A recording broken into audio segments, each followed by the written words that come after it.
Good morning class. आज का topic है एडिशन ऑफ टू सॉल्यूशन का और एडिशन के बाद आने वाले रिजल्टेंट मोलैरिटी। हमने बहुत बार ये क्वेश्चन देखे होंगे कि हमारे पास टू मोल्स दिए हैं होंगे।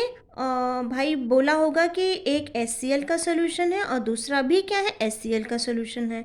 दोनों को ऐड कर दिया। अब मेरे पास जो रिजल्टेंट सोल्यूशन आएगा, बताओ उसकी मोलैरिटी कितनी हुई होगी।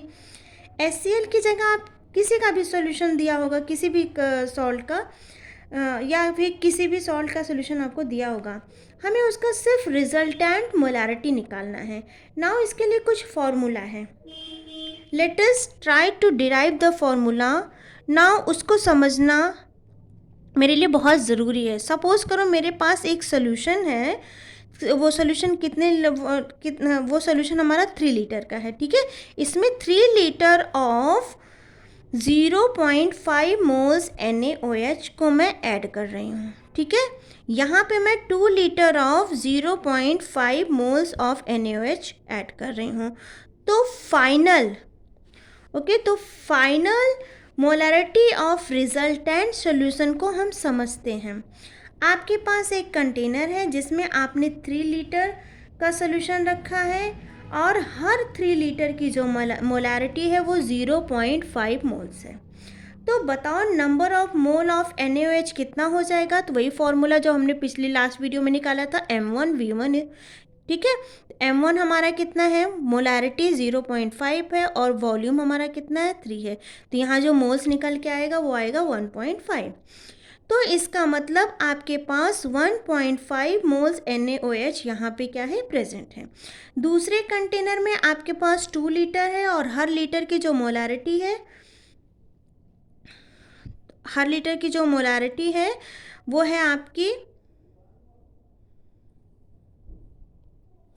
हर लीटर की जो मोलैरिटी है वो 2.5 मोल्स है, ठीक है। तो यहाँ पे हम क्या निकाल सकते हैं, number of moles of NaOH क्या हो जाएगा, M2V2। M2 हमारा कितना है, 2.5 और V2 कितना है हमारा, 2 है। तो नंबर ऑफ मोल्स कितने निकल के आएंगे, 5। ओके।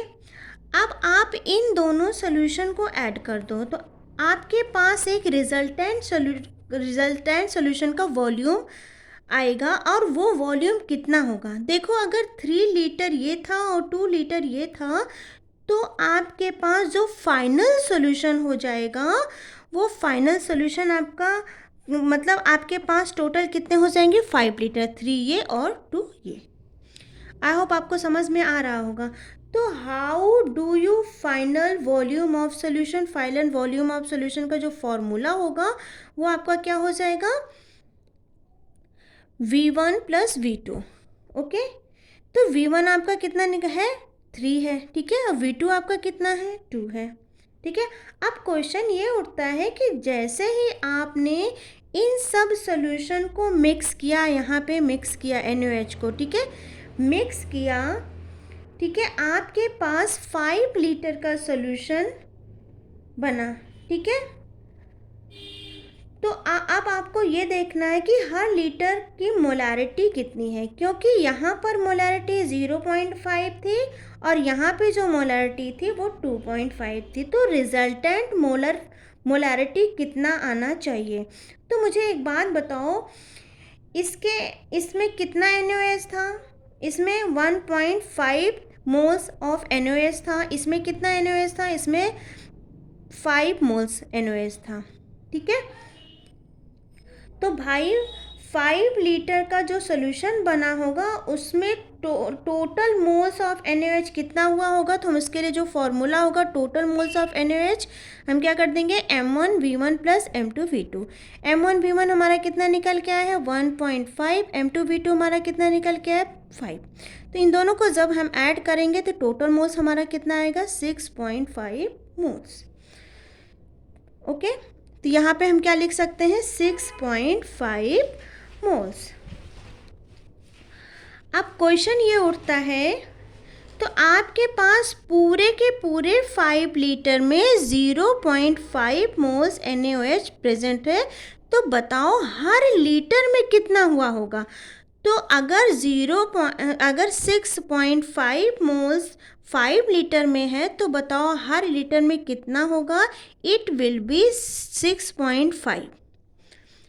ठीक है, तो मोलैरिटी ऑफ फाइनल सॉल्यूशन का जो फॉर्मूला होगा, मोलैरिटी ऑफ फाइनल सॉल्यूशन हम क्या लिखेंगे? Total moles of solute divided by total volume of solution. Total moles of solute कितना निकल के आया है? 6.5 मोल्स, और टोटल वॉल्यूम ऑफ सॉल्यूशन कितना है? 5 लीटर। ओके, तो जब हम अब ये जो 6.5 आपने कैसे निकाला? तो आपने इसको कैसे निकाला था? M1V1 प्लस M2V2 से।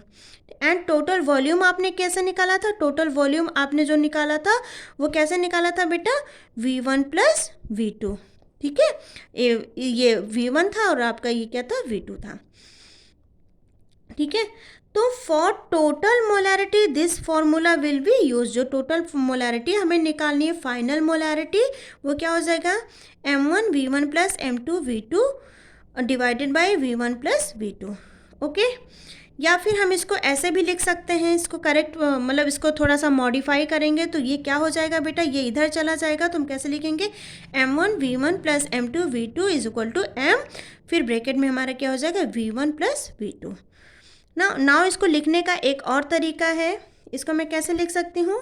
इसको मैं लिख सकती अगर ठीक है, अब मान लो हमें यहाँ हमने कितने सोल्यूशन लिए थे? 2 सोल्यूशन लिए थे।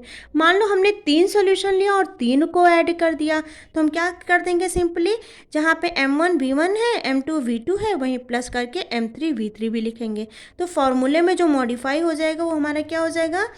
M ब्रैकेट के अंदर क्या हो जाएगा? V1 plus V2 plus V3, क्योंकि हमने 3 सोल्यूशन ले लिया, और यहाँ पे हमारा ये हो जाएगा। अगर हम 4 सोल्यूशन लेंगे तो ये V4 भी हो जाएगा, और यहाँ पे प्लस M4 और V4 भी हो जाएगा। तो ऐसे ऐसे हम आसानी से इस फॉर्मूले के ज़रिए हम आसानी से रिजल्टेंट मोलैरिटी निकाल सकते हैं, या फाइनल सॉल्यूशन की जो मोलैरिटी है ये निकाल सकते हैं।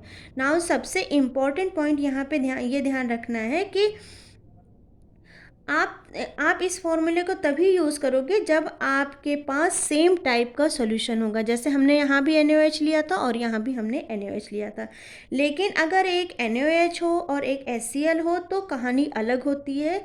यहाँ पर जब मैं एडिशन कर रही हूँ तो 2 सेम चीज़ों का एडिशन कर रही हूँ, या तो दोनों एसिड होने चाहिए या फिर दोनों बेस होने चाहिए। अगर हमें अलग अलग सॉल्यूशन दिया जाता है, एक एसिड और एक बेस का, और उसको मैं मिक्स करके अगर मैं रिजल्टेंट मोलैरिटी निकाल रही हूँ तो उसके लिए फॉर्मूला अलग होगा, जो कि मैं अपने नेक्स्ट वीडियो में आपसे शेयर करूँगी। आई होप आपको समझ में आया होगा। Thank you.